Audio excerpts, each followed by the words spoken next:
નમસ્તે બાળકો, અગાઉના વિડીયોમાં આપણે રૂપિયા પૈસાના સરવાળા અને બાદબાકી શીખ્યા। આ વિડીયોમાં આપણે કેટલાક રસપ્રદ ઉદાહરણો દ્વારા એના વિશે વધુ જાણીશું। રાજુ અને બબલુએ મળીને 100 રૂપિયા ભેગા કર્યા છે। એ બંને એ રૂપિયામાંથી આજે સ્વાદિષ્ટ વાનગીઓ ખાવાનો નિર્ણય કર્યો છે। પહેલા તે બંને બબ્બનની આઈસ્ક્રીમની દુકાને આવ્યા છે। બબ્બને એમને તેમની દુકાનનું આઈસ્ક્રીમનું ભાવપત્રક પકડાવી દીધું। ભાવપત્રકમાં જુદા જુદા આઈસ્ક્રીમના નામ અને એના ભાવ આ રીતે લખેલા છે।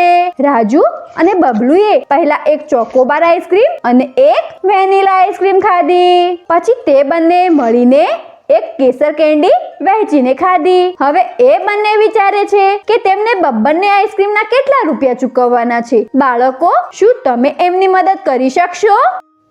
આવો એને એક સાથે ઉકેલીએ। કુલ કિંમત મેળવવા માટે આપણે ત્રણેય આઈસ્ક્રીમના ભાવનો સરવાળો કરવો પડશે। આપણે ત્રણેય આઈસ્ક્રીમના ભાવને પહેલા આ રીતે રૂપિયા અને પૈસામાં લખી દેશું। હવે આપણે પૈસાની સંખ્યાનો પહેલા સરવાળો કરીશું। શું તમે જણાવી શકશો કે કુલ કેટલા પૈસા થયા?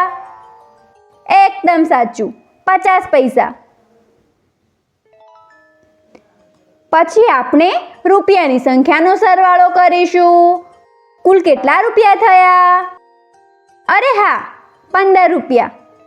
એવી રીતે રાજુ અને બબલુએ બબ્બનને 15 રૂપિયા અને 50 પૈસા આપવા પડશે।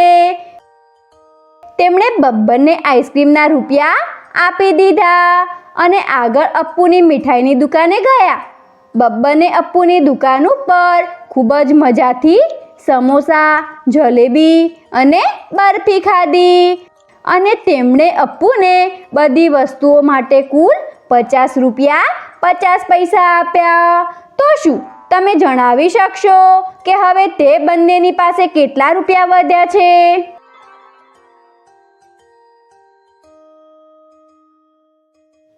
પહેલા આપણે એ બંને ખર્ચેલી કુલ રકમ જાણીશું। બાળકો, શું તમે એ બે સંખ્યાનો સરવાળો કરીને જણાવી શકો છો કે રાજુ અને બબલુએ કુલ કેટલા રૂપિયા ખર્ચ કર્યા છે? પહેલા આપણે પૈસામાં લખેલી સંખ્યાનો સરવાળો કરીશું। 50 અને 50નો સરવાળો કરતા થઈ ગયા 100 પૈસા। શું આપણે 100 પૈસાને અહીંયા લખી શકીએ છીએ? ના, તો હવે આપણે શું કરીએ? બાળકો, તમને યાદ છે ને 100 પૈસા કેટલા રૂપિયા બરાબર છે? એકદમ સાચું, 1 રૂપિયાના। એટલે આપણે 100 પૈસાને એવી રીતે રૂપિયાની સંખ્યામાં વદ્દીના સ્વરૂપમાં લખીશું। અને હવે આપણી પાસે કેટલા પૈસા વધ્યા? 0 પૈસા।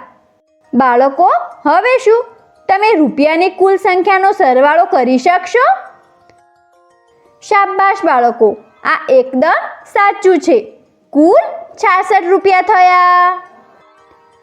આપણે આ જવાબ મેળવવા માટે સરવાળાનો ઉપયોગ કર્યો છે। એવી રીતે રાજુ અને બબલુએ કુલ 66 રૂપિયા ખર્ચ્યા છે।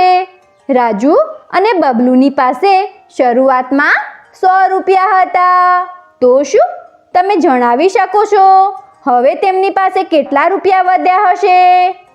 તમે ઈચ્છો તો વિડીયોને રોકીને આનો જવાબ શોધી શકો છો।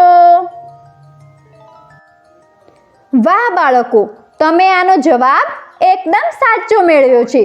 રાજુ અને બબલુ પાસે હવે 34 રૂપિયા વધ્યા છે। બાળકો, આપણે આ જવાબ મેળવવા માટે બાદબાકીનો ઉપયોગ કર્યો છે।